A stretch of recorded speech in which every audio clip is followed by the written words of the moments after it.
Philippe Lacube, bonjour. Et bonjour. Alors on est sur le plateau d'azimutTV.com et on va parler de Philippe Lacube qui est sur une liste, parce qu'on n'a pas l'habitude de voir Philippe Lacube sur une liste politique. C'est plutôt la liberté dans les montagnes, c'est l'ours, c'est la montagnard bien sûr, et là hop, chambre d'agriculture. C'est ça, chambre d'agriculture sur une liste soutenue par la FDSEA et les jeunes agriculteurs de l'Ariège. Voilà, où je me suis engagé avec beaucoup d'enthousiasme parce que quand je m'engage quelque part, c'est que quelque part, voilà, il y a cet enthousiasme, cette envie d'y aller. Et à la demande donc des jeunes agriculteurs de la FDSEA, ouais, je m'engage dans cette campagne avec beaucoup d'envie, d'entrain et d'enthousiasme pour l'agriculture de ce département. Alors on rappelle un petit peu la composition de la liste un peu. Ouais, alors la composition de la liste, c'est une liste jeune globalement puisqu'elle a 38 ans de moyenne d'âge, sur 18, 13 personnes en moins de 40 ans. Aux 6 premières places, on trouve 3 hommes, 3 femmes, tous nouveaux, qui n'étaient pas dans les précédentes mandatures. Et ensuite, du poste 7 au poste 14, qui sont les postes éligibles pour la liste qui arrivera en tête, on retrouve des personnalités qui étaient dans les mandatures touristes, des gens qui ont de l'expérience, qui ont bien mené leur bateau, qui ont bien maîtrisé leur dossier. Et donc voilà, c'est à la fois des jeunes et à la fois de l'expérience avec des personnes qui étaient déjà préalablement investies dans des dossiers. Mais la façon dont j'ai voulu concevoir cette liste avec les syndicats, elle a été de dire non, on ne vient pas pour être simplement en photo sur le journal, on vient pour amener quelque chose. Et donc on a défini 10 grands dossiers majeurs qui sont essentiels pour l'agriculture de ce département. L'installation, la valorisation, les produits fermiers, le foncier, la formation, etc. Il y a 10 dossiers comme ça. Et sur ces 10 dossiers, on a affecté une personne qui est en responsabilité sur ce dossier, qui amènera de la compétence, du temps pour s'occuper de ce dossier. Et pour finir sur ce sujet, là où je suis content, c'est que je suis allé chercher des pépites, des gens, des jeunes, qui ne seraient pas venus spontanément comme ça. Et j'ai réussi à les convaincre, notamment des jeunes femmes, et j'ai réussi à les convaincre de venir sur notre liste FDSEA, et ça, j'en suis vraiment très fier. On parle de Clémence peut-être? Oui, on parle de Clémence, on parle d'Anne-Claire Latry, on parle d'Élodie Amillade dans le Haut-Couseran, on parle de Bastien Tataro, de tous ces jeunes-là, qui sont de super pousses, là, qui sont bons, quoi, et que il fallait un petit peu convaincre pour nous suivre sur cette belle aventure. Alors sans rentrer dans le détail en fait, des objectifs de la liste, il y a quand même beaucoup de points, puis on ne va pas non plus, à Zinat, on est quand même des généralistes, bien sûr, mais on aime bien l'agriculture. C'est quoi l'enjeu de l'agriculture en Ariège? Alors, l'enjeu de l'agriculture en Ariège, il y a beaucoup d'enjeux. On a une agriculture qui est diversifiée.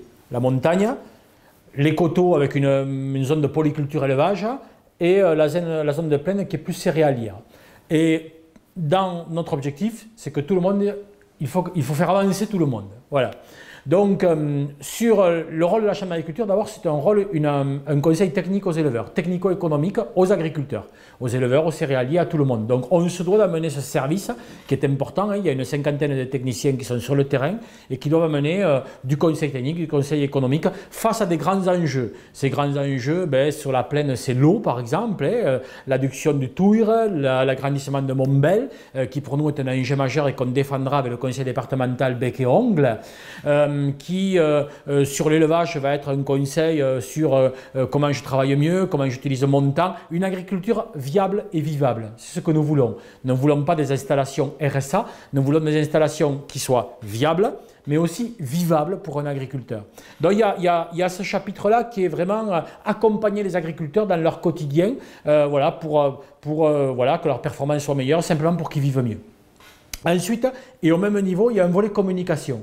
Je suis persuadé qu'un des grands enjeux de demain sera la capacité que nous aurons, le monde agricole, à réhabiliter notre image face aux consommateurs, face aux citoyens de ce département, dans les écoles. Et donc nous ambitionnons de mettre en place un grand plan de communication à destination du public ariégeois, pour expliquer tout ce que l'agriculture amène à notre territoire, en termes de bons produits, d'entretien d'espace, que nous sommes dans une agriculture qui est vertueuse, qui avance et qui est exemplaire, et c'est ça que nous voulons communiquer à ce public ariégeois. Il y en a assez de cette agriculture bashing avec les antispécistes, avec tous ces gens qui nous agressent au quotidien, quand on sait tout ce qu'on amène à un territoire. Donc ça, nous voulons y travailler dessus. On veut être proactif. Voilà. Donc ça, c'est le deuxième grand dossier, la communication. Il y a un troisième dossier qui est la valorisation, les circuits courts, les produits fermiers. L'Ariège a une diversité de produits fermiers absolument extraordinaire à valoriser.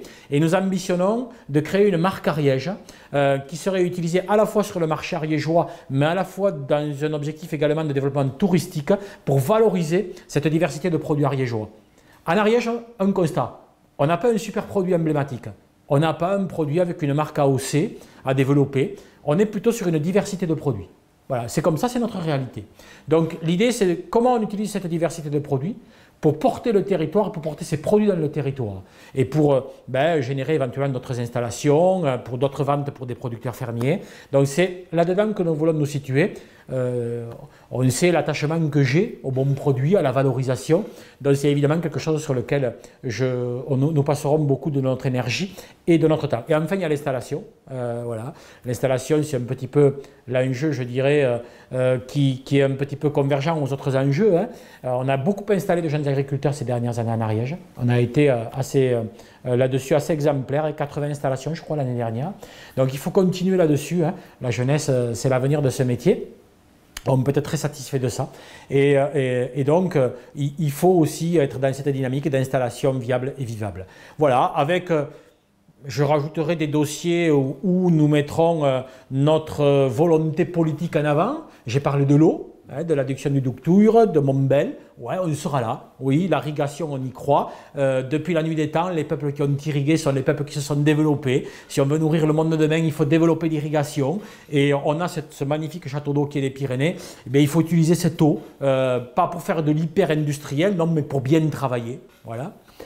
Ensuite, il y a le problème des prédateurs.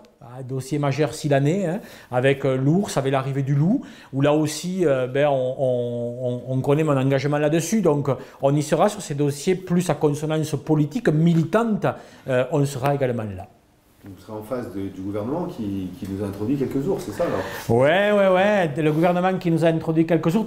On aimerait que le gouvernement écoute certainement un peu plus la ruralité. Ce qui se passe en ce moment, je pense que quelque part, c'est quand un gouvernement, il est dans une attitude avec un territoire, en l'occurrence la ruralité, où on augmente le gasoil, où on met la 80 km/h, où on passe des ours au-dessus des populations pour venir les introduire, en hélicoptère.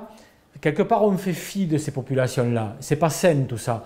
Et je pense que le gouvernement Macron, je crois fondamentalement que ce sont des gens intelligents, fondamentalement, mais je pense qu'à un moment donné, il faut qu'ils se mettent à écouter cette ruralité. Parce que dans cette ruralité, il y a de l'économie, il y a de la vie. Moi, j'y crois profondément à la ruralité. Je suis un entrepreneur rural, je crois en la ruralité, je crois en son avenir, mais à un moment donné, il faut que l'État donne les moyens à cette ruralité de se développer. En tout cas, ne la freine pas. C'est vrai que c'est frustrant, quand dans un territoire rural, on ferme une école, on ferme une poste, etc. Mais par contre, on continue d'envoyer des contrôleurs pour la PAC. C'est cette dichotomie, quoi, entre à la fois ce service public qu'on enlève et en fait, le seul service public que l'on voit, c'est celui du contrôle. Ah non, ça va pas. Ça va pas.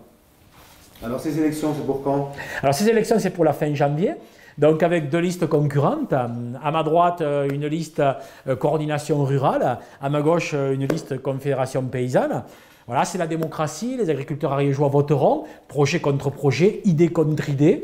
Nous développons cette idée d'une agriculture viable, vivable, complémentaire entre tous les territoires. On a besoin d'une agriculture de montagne qui est performante, des gens dans les coteaux qui sont des polyculteurs éleveurs qui ont également leur place, mais aussi d'une agriculture céréalière qui va être très importante pour notre balance commerciale. Comment on pourrait faire fi? L'agroalimentaire, donc l'industrie agroalimentaire avec l'agriculture, c'est 20 milliards d'euros, je crois, de chiffre d'affaires pour la balance commerciale de la France. Et ça, on voudrait s'en passer? Ça, on voudrait rejeter ça d'un revers de main? On n'en a pas les moyens. Hein. On peut être très content qu'il y ait dans la plaine de Saverdun ou de Mazères des agriculteurs qui font de la semence de céréales, qui sont très performants, qui sont des gens qui sont de vrais entrepreneurs. Moi, j'en suis fier de ces gens-là. Et donc, il faut faire remonter tout le monde ensemble. On a besoin de tout le monde dans ce territoire. Et y compris, bien sûr, les gens qui font des produits fermiers, qui font de l'agritourisme, qui font du vin, et tout ce qu'on aime, quoi. Alors, la campagne, c'est des soirées, c'est des réunions publiques? Voilà, donc on a déjà fait des réunions publiques, on va en développer tout un ensemble là, sur le mois de janvier, avec un grand moment quand même, qui est le samedi 12 janvier à 10 h, avec la venue de Christiane Lambert, un nom connu nationalement, la présidente de la FNSEA, quelqu'un avec beaucoup de charisme, quelqu'un voilà, qui est un peu notre guest star, voilà, et qu'on fait venir en Ariège. Et on est très heureux de la recevoir ce 12 janvier aux Forges de Pyrène, à Foix, donc pour le grand moment de cette campagne. Merci Philippe. Merci à toi et puis à bientôt.